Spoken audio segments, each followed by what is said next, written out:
Всем привет, дорогие друзья! Вы на канале Реалистик PES. Наконец-то, спустя длительное ожидание в октябре, в ноябре, после всей той тишины от Konami, мы наконец-то дождались начала нового сезона в eFootball 2024 под названием Unit on the Pitch. И как-то ни странно, сегодня предлагаю ознакомиться с контентом версии 3.2.0, ну и конечно же нового третьего сезона. Поэтому устраивайтесь поудобнее, поддержите этот обзор своими лайками, ну и конечно же в комментариях делитесь своими впечатлениями от нового сезона в игре. Ну а мы начинаем.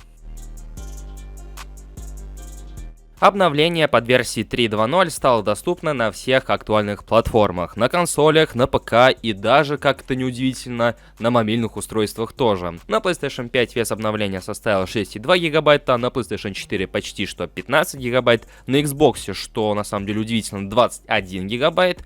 А вот что касаемо Steam и мобильных устройств, то тут немножко информация разнится. У кого-то на мобилках вес обновления составил 2,3 гигабайта, у кого-то 2,5, ну в общем где-то вот в таком вот диапазоне. Что касаемо стимовской версии на ПК, то где-то в районе 6 гигабайт. Если я не прав, то поправьте меня в комментариях. И стоит отметить, что это обновление достаточно весомое по части видоизменения какого-то предыдущего контента, добавления нового контента. Ну в общем то, о чем я и говорил в одном из предыдущих роликов. То есть обновление ожидается весомым. И по сути этот небольшой прогноз, если его можно так назвать, он оправдался. Если обратиться к официальным новостям от Konami, то сезон продлится 2 месяца, а именно с 7 декабря по 1 февраля 2024 года. И что же он собой представляет? Весь сезон, скорее всего, будет посвящен кооперативным соревнованиям, как нетрудно догадаться, исходя из оформления. Если честно, оно выглядит просто убого. Идея понятна, вроде как отсылаются на указания в кооперативном режиме, но,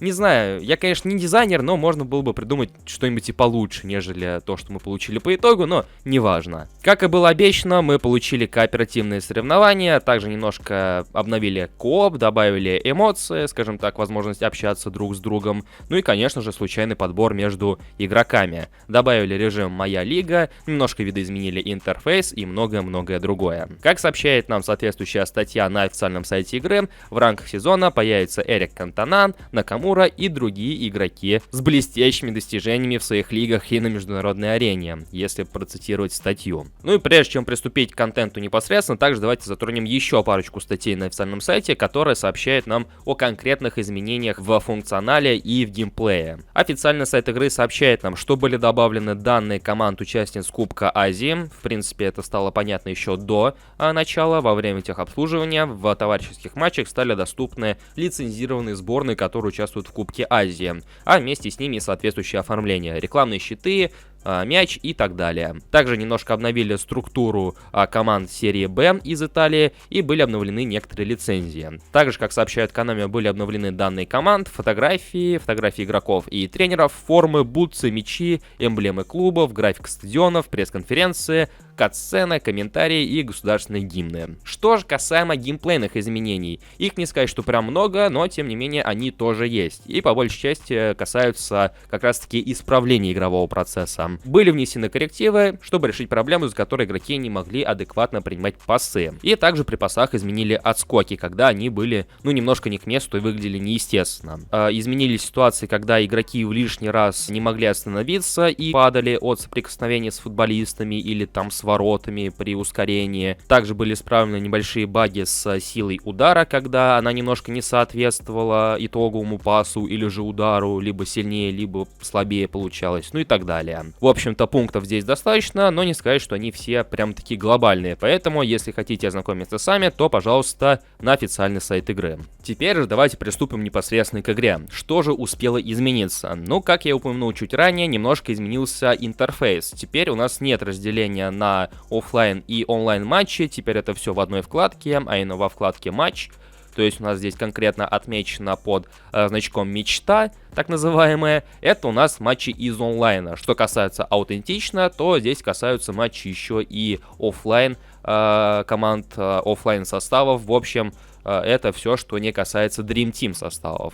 И первое, что бросается в глаза, это, конечно же, моя лига. Скажем так, небольшой аналог мастер-лиги, только в онлайне. Но, опять же, несмотря на то, что я это сказал, это не мастер-лига. Да, концепция похожа, но все-таки режимы разные. То есть вы выбираете одну из команд, играете в той или иной лиге. Что самое интересное, у каждой лиги появился свой собственный трофей. Если это лицензированная лига, то у них будет, лицензированный трофей. А если это фейковая лига, то у них тоже будет трофей, только фейковый. А раньше и такого не было, что касается фейковых лиг.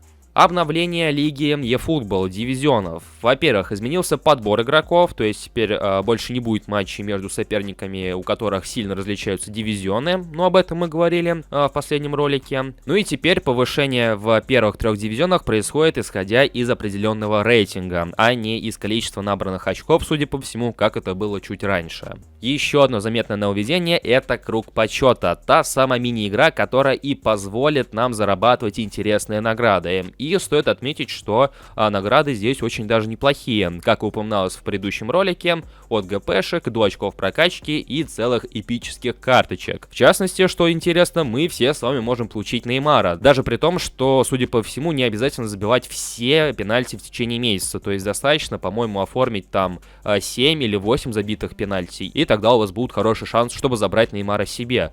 Ну и не только Неймара мы можем забрать, также там присутствуют и другие карточки, например, Марадона, я, по-моему, видел, Криштиану Роналду и так далее. Это выглядит все очень интересно, в лишний раз привлекает внимание, чтобы поиграть, но все-таки у этого есть и обратная сторона, о которой я расскажу чуть-чуть попозже. Также, что не менее удивительно, но тем не менее это произошло, обновили анимацию открытия паков, теперь она стала еще круче, нежели раньше, то есть предыдущая анимация мне, в принципе, тоже нравилась, но новая выглядит как будто бы на голову выше. Просто вся проблема в том, что, скорее всего, мы все с вами будем ее пропускать, потому что, например, если вы открываете донатные паки, там эпические, биг-тайм, шоу-тайм паки, зачастую выпадают бичи, и, естественно, все пропускают кат-сцены. А поэтому 50-60% этих кат-сцен будет просто банально пропущено. Но кат-сцена действительно прикольная. Ну и, по сути, дальше идет весь тот самый контент, о котором мы также разговаривали в предыдущих роликах, а именно добавили продление контрактов за ГПшки, сумма продления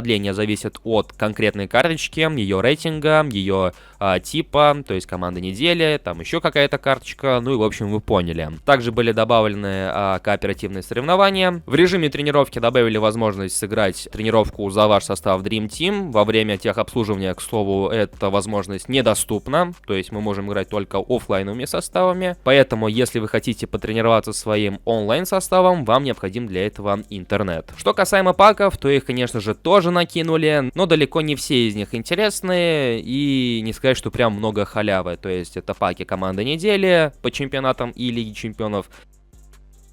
Это новый шоу-тайм пак с игроками, у которых шикарная подкрутка, и будь у меня побольше монеток, то я бы точно потратил бы всех их ради нового Салаха. Ну и, конечно же, номинальные паки чемпионата Бразилии и чемпионата Японии. И старый новый пак — это клубные иконы. В прошлом году нам выкатывали нечто подобное, и в этом году, скажем так, эти паки не стали исключением. На самом деле, пак говно. И только Кевин Де Брюйне может плюс-минус нас с вами заинтересовать. И вкратце пробегусь по контенту, который мы ожидаем чуть в будущем, скажем так, через неделю, через 2 недели, через несколько недель. С новым обновлением были добавлены новые легенды, которые отсутствовали в игре ранее. Это все тот же ранее упомянутый Эрик Кантона, Диего Милита, Клаудио Пизаро, ну и остальные. Также были добавлены Томас Мюллер, Альфонсо Дэвис, Мусиалан, то есть, судя по всему, мы рано или поздно увидим их бигтаймовские карточки, потому что не думаю, что они получат эпические карточки, то есть для этого предпосылок особо нет. Ну и также старые добрые знакомые нам фамилии в лице Бекхэма, Зика, Ривалдо, Фрэнка Лэмпарда, но и остальных. Например, вот у Шмейхеля, у Лэмпарда уже заметны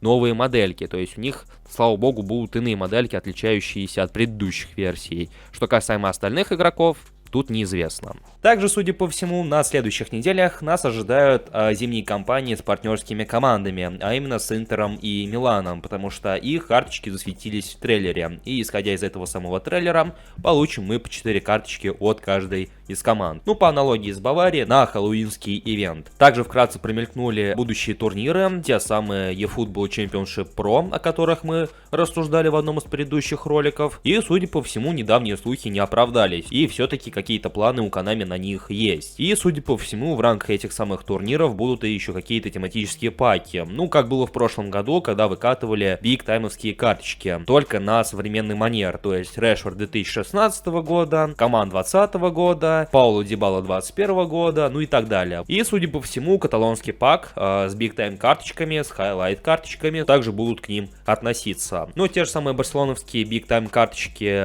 Де Йонга, Арауха и Серджио Роберто уже давным-давно фигурировали в файлах игры, поэтому для некоторых игроков они не стали откровением. В общем-то, в недалеком будущем ожидаем эти карточки. И что можно сказать по этой обнове? В принципе, я согласен со всеми теми, кто говорит, что все это должно было появиться чуть ли не на старте. Если не самой eFootball, то как минимум на старте eFootball 2024. Потому что вместе с этим обновлением все-таки произошли не только косметические изменения, хотя видоизменения интерфейса тоже произошли. И теперь игра немножко, ну, как минимум выглядит немножко иначе, нежели на старте. Что же касаемо нововведения с теми же самыми карточками и прочими наградами за исполнение пенальти, это, конечно, все здорово, мне это очень нравится, но, с другой стороны, это, по сути, такой хитрый ход со стороны Konami, чтобы привлечь наше внимание и заставлять заходить в игру каждый день. В принципе, некоторые из игроков и так это делали, забирая те или иные награды просто за вход, а теперь еще придется немножко поигрывать в игру, чтобы забрать ту или иную карточку. И опять же, для нас с вами это неплохо, это интересно и лишний стимул поиграть, попробовать и, возможно, забрать хорошую карточку. Но, с другой стороны, выглядит как уже жалкие попытки Konami хоть как-то удержать внимание игроков не за счет постоянного контента в виде интересных ивентов, каких-то режимов и прочего, а просто за счет ведения небольших мини-игр, которые позволят раздавать далеко не самые худшие карточки. А так, введение режима Моя Лига, введение кооп соревнований, это все здорово, точно так же, как и изменение функции продления контрактов, это все очень и очень здорово. Поэтому этой обнове я ставлю, ну, например, 7 из 10, то есть неплохо, но и с другой стороны, весь этот контент мы должны были получить намного и намного раньше. Ваше же мнение по обновлению я буду ждать в комментариях под этим роликом. Что вы думаете? Понравился ли вам новый контент? Удивил ли вас? Заставил ли вернуться в игру? Пишите. Ну и, конечно же, не забывайте подписываться на этот канал, если находитесь здесь впервые. Поддерживайте этот ролик своими лайками, поскольку это помогает ролику с продвижением. Ну и подписывайтесь на наши соцсети, если на них, конечно же, не подписаны. Ссылки на них в описании. У меня же на сегодня все. Желаю вам всем приятной игры и в лишний раз поздравляю наконец-таки с обновлением. До скорых встреч!